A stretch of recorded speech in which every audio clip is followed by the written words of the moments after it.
My name is Stephanie Dole and I'm a representative for Barnabas Fund, and recently had the opportunity to visit some of our projects in Pakistan. And the trip was life-changing for me. I went from it being something that I heard about to something that I experienced. Talking with them, they're blatantly minorities. They know they are, but it's normal life. If they're trying to get a higher education, it's very difficult. Or if they're children, sometimes they can't even go to school. If they are a family trying to make and support their family, it's so hard for them to do because they get the worst of the worst jobs. Yeah, many Christians in Pakistan are poor and they're discriminated against because they're Christians, and they're basically they're poor because they're discriminated against and Christians. And so what happens with these families is that they get the worst of the worst jobs. One of the things that these Christian families do is they work for brick makers. And this is a form of bonded labor. If you get down to the root of it, that's really what it is. It's slavery. And so what happens with these families is that they take out loans from these brick makers, and they're forced to work generation to generation. It doesn't just end with the parents who have the original loan. It's the grandparents to their children after that. When I was there, we specifically went to this small village, and it was 51 degrees outside, and literally when I got out of the car, I was melting. It was so hot. I couldn't even understand how people were out in the sun making bricks.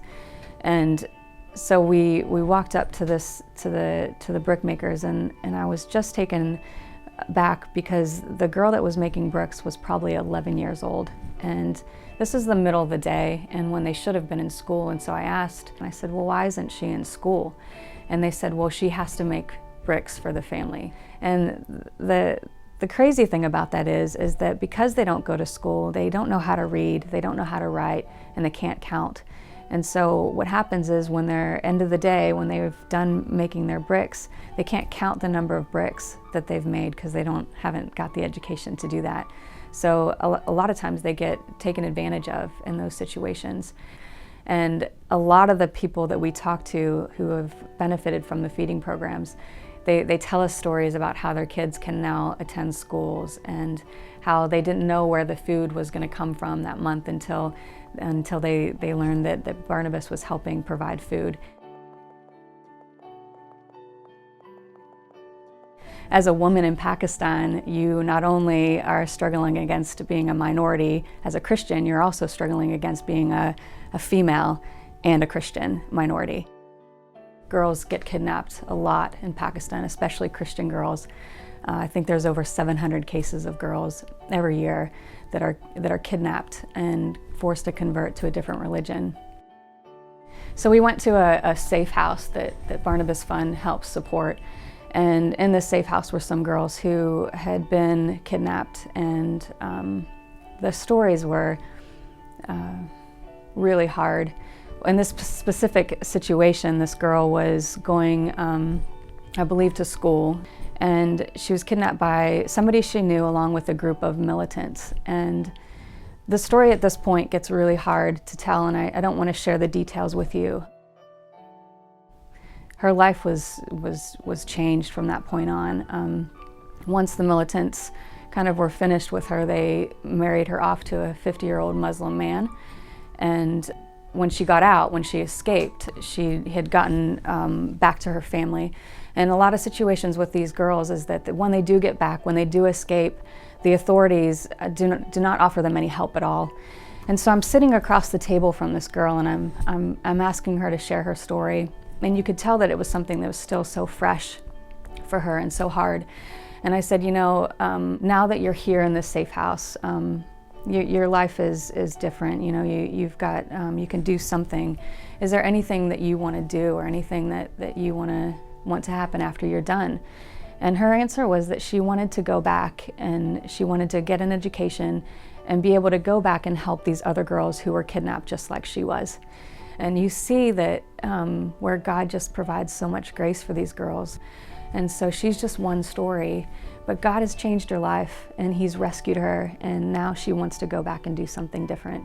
So as a woman in Pakistan, their lives are different. They have so many more challenges than we do in the Western world.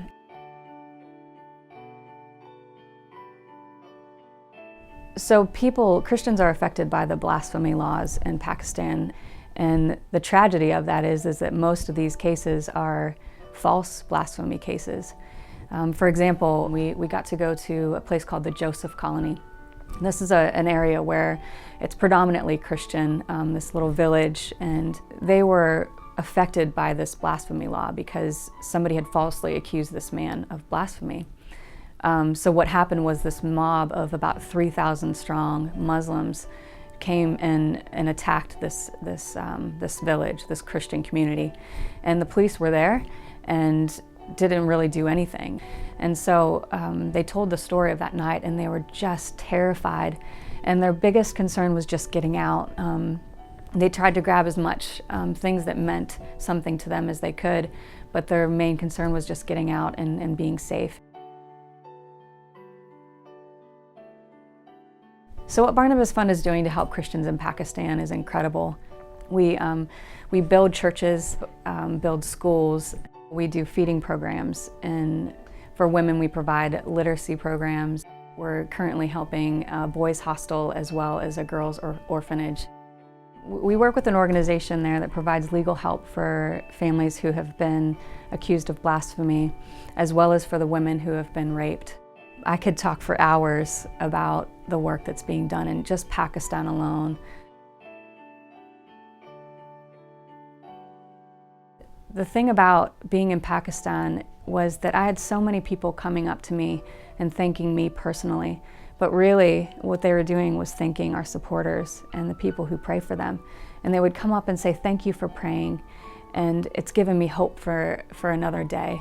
We need to be sure that we're praying for them and understanding that our prayers make a difference and they can provide hope for these families to keep going another day.